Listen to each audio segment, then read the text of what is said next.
दोस्तों आइए आज जानते हैं कबीर दास और एक परेशान शिष्य की कहानी।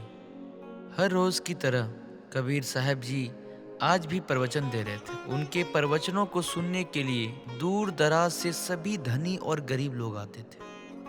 प्रवचन खत्म हुआ, सभी लोग जाने लगे, परंतु वहां एक व्यक्ति बैठा रहा। कबीर दास जी ने उनसे पूछा, कोई समस्या है तो बताओ।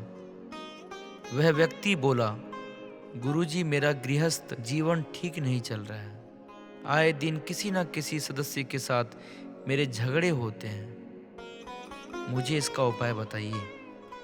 कबीरदास जी ने अपनी पत्नी को एक दीपक जलाकर लाने को कहा। कबीर जी की पत्नी जलता हुआ दीपक लाई और उनके पास रख दिया। वह व्यक्ति सोच में पड़ गया कि इतनी कड़ी धूप में दिए की क्या जरूरत है। कबीरदास जी ने अपनी पत्नी को फिर बोला, कुछ खाने के लिए मीठा लेकर आओ। लेकिन उनकी पत्नी मीठे की जगह नमकीन लेकर आई। वह व्यक्ति फिर हैरान हो गया और सोचने लगा कि मीठी लाने की बजाय नमकीन लेकर क्यों आई। उस व्यक्ति को कुछ समझ में नहीं आ रहा था और वहां से जाने लगता है।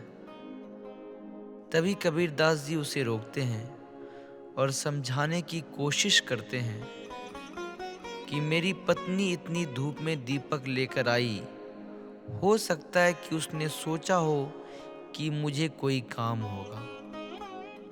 मेरे मीठे मांगने पर वह नमकीन लेकर आई तो हो सकता है घर में कुछ मीठा ना हो। यह मेरे और मेरी पत्नी के बीच अटूट विश्वास है।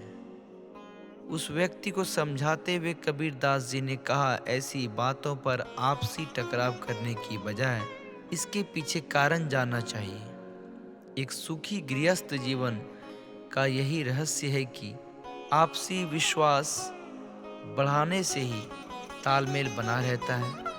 यह सुनकर वह व्यक्ति बोला, हे प्रभु आप धन्य हैं। तो दोस्तों इस कहानी से हमें क्या सीख मिलती है कि जैसे कबीर जी को अपनी पत्नी पर इतना विश्वास था, उसी तरह हम लोगों को भी अपने मित्रों पे, अपने सहपाठियों पे, अपने रिश्तेदारों पे विश्वास करनी चाहिए। अगर किसी काम को हम किसी से बोलते हैं, अगर वो नहीं करता है तो ऐसा नहीं है कि वो नहीं कर पाएगा, हो सकता है कि उसकी कुछ मजबूरी हो, इसलिए वह उस काम को नहीं करता है। तो आपस में विश्वास बनाए रखना चाहिए। धन्यवाद।